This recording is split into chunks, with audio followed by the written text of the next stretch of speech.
Alors Julien, l'info du soir. Bon, t'es pas surpris, on en parlait lundi soir, hein, après la conférence de presse incroyable d'Antonio Conte. C'est terminé pour l'Italien à Tottenham. C'est terminé, effectivement. Ça a mis une semaine, en gros un peu plus d'une semaine, pour régler les derniers détails de son éviction, de son limogeage. Alors le club a annoncé aujourd'hui que c'était, enfin ce soir, que c'était un accord mutuel. On sait que c'est pas le cas, bien sûr. Il y a eu donc une compensation du club pour compter à qui il restait 3 mois, un peu plus de 3 mois de contrat, bien sûr, puisqu'il était en fin de contrat au mois de juin. La surprise, peut-être finalement, c'est pas l'éviction de Conte en elle-même, parce que, comme tu l'as dit, on s'y attendait. C'est peut-être que c'est son adjoint, Christian Stellini, Ah, son fidèle adjoint, qui va donc assurer l'intérim jusqu'à la fin de la saison avec Ryan Mason, l'ancien joueur du club, qui faisait aussi partie du staff de Conte, qui faisait partie du staff d'ailleurs des entraîneurs précédents, qui avait déjà assuré par exemple l'intérim après le départ de José Mourinho.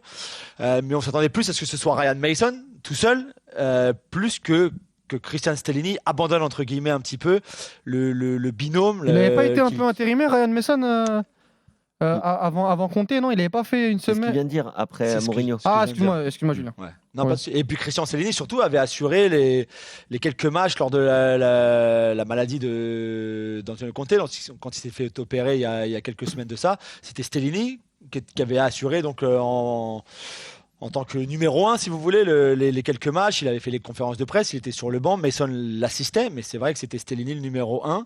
Ça avait plutôt bien marché, puisqu'il avait battu Manchester City, par exemple, avec Christian Stellini comme entraîneur principal. Donc je pense que c'est ça peut-être qui a convaincu Tottenham de garder Stellini, mais enfin, c'est en général comme ça, les binômes partent avec les entraîneurs principaux. C'est très rare qu'on voit un numéro 2 ne pas suivre l'entraîneur tout à fait. principal. Surtout C'est qu'il y a lui une qui l'a course fait venir. Il y a une course au Exactement. top 4 quand même, Bien sûr. jusqu'à la fin, là, avec Newcastle, Ouais, Liverpool, bien sûr, Brighton. Donc, C'est ça. Et là- 10 matchs. Il leur reste 10 matchs pour accrocher la Ligue des Champions. C'est l'objectif. Il leur reste plus que ça, de toute façon, puisqu'ils ont été mis dans toutes les autres compétitions. Donc il reste que ça, accrocher une 4e place. Et puis ensuite, maintenant, préparer l'après Stellini. Parce qu'à moins qu'ils gagnent les 10 prochains matchs et qu'ils finissent la saison avec 10 victoires en 10 rencontres, je pense pas que ce sera lui qui sera nommé de manière permanente cet été. Donc voilà, on sait qu'il y a une shortlist avec Julian Nagelsmann, par exemple, dessus, avec Luis Enrique dessus, avec Robert De Zerbi par exemple. Donc c'est vrai que Roberto De Zerbi, donc c'est vrai que Nagelsmann est venu s'ajouter à une pré-liste qui existait déjà. Donc je pense pas que ce sera Stellini qui gardera le poste, mais on sait jamais, hein, on sait jamais et avec personne ne Tottenham. parle du retour de Pochettino? Et Pochettino, bien sûr, si, mais ça on en avait déjà parlé lundi. Il fait partie des favoris selon les bookmakers au club. Je pense que c'est un peu partagé, c'est un peu mitigé. Je pense qu'il y a certaines personnes qui voudraient qu'il revienne, même dans le vestiaire. D'autres qui pensent que c'est pas forcément une bonne idée de faire revenir Pochettino. Lui, je sais pas vraiment. Je pense que lui a En envie de tout revenir cas- en Angleterre, c'est sûr, en Première Ligue. Mais est-ce que ce serait une bonne idée qu'il revienne? Je sais pas. En tout cas, Julien, on peut quand même conclure après quelques années maintenant quelle erreur monumentale d'avoir viré Pochettino Ah bon de la part du club. Ah, il Bah oui. voulait partir aussi, hein. Eh oui. Ouais, C'était mais pas que c'était le quand club, même- hein. C'était quand même une erreur monumentale de l'avoir sorti pour Mourinho à ce moment-là, etc. Moi, Ah, je je trouve crois, je suis pas d'accord avec toi. Moi, je pense que lui voulait partir. Je pense qu'il en avait eu assez. Quand il est revenu après les vacances, après la finale de la Ligue des Champions, c'était plus du tout le même. C'était plus du tout le même. Et d'ailleurs, rappelez-vous, hein, avant la finale de la Ligue des Champions, il dit si on gagne cette finale, si on remporte la Ligue des Champions, je m'en vais. Donc déjà dans son esprit, il était déjà parti parce que tu peux pas l'annoncer comme ça avant parce que ça veut dire que tu as déjà réfléchi, tu as déjà pensé. Quand je dis erreur monumentale, c'est de la part du club et de la part de l'entraîneur dans ce cas, mais c'était quand même une erreur pour ce club, je trouve, pour son développement. Bah, il Ouais, pouvait peut-être. plus. Il avait donné ce qu'il avait donné à Tottenham. Il a fait 6 saisons, hein, à Tottenham, Mauricio Pochettino. Et Antonio Conte, Julien, on en pense quoi de son bilan à Tottenham? C'est un sacré échec quand même, hein.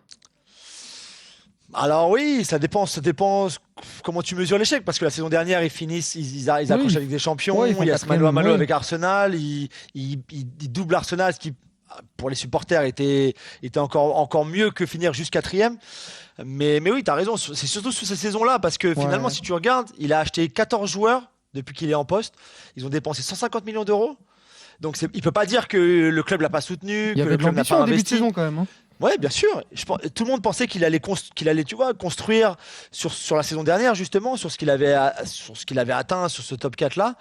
Et puis finalement, pas du tout, quoi. Ça a été des hauts et des bas, plus de bas que de hauts. Ça a été des gros coups de gueule.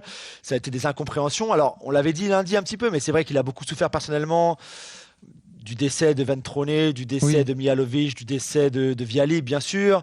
Je pense qu'il en a vraiment beaucoup souffert, mais et de sa maladie aussi. Enfin, voilà, est-ce qu'il a tenu écarté du banc pendant quelques semaines, mais au final, c'était pas suffisant. Et je pense qu'il a montré ses limites à lui, peut-être dans son évolution personnelle aussi, de pas avoir su évoluer en revenant en Angleterre, en arrivant à Tottenham. Je sais pas, c'est très bizarre parce que bien sûr, c'est un effectif qui manque un petit peu de qualité et de quantité. Ça, je le veux bien, de créativité notamment, ça c'est sûr.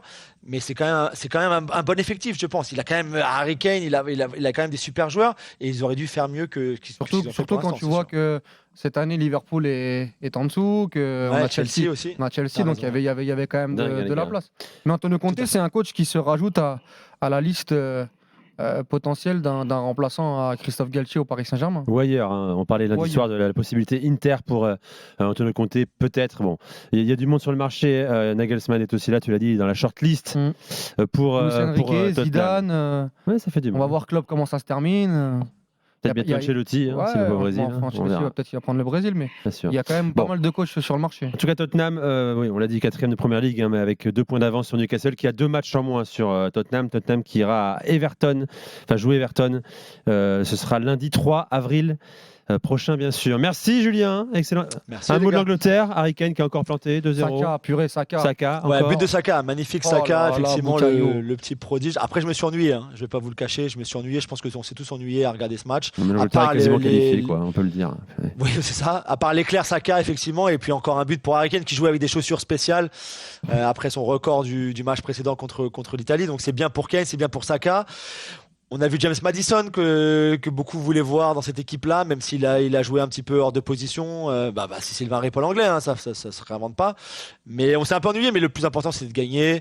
Ils l'ont fait, donc voilà, 2 matchs de victoire. Ils ont encore marqué 2 buts, mais en face c'était trop faible de la part de l'Ukraine, malgré les bons joueurs qu'ils ont, mais c'était trop. Voilà, ils y sont pas, c'est ce qui est complètement compréhensible.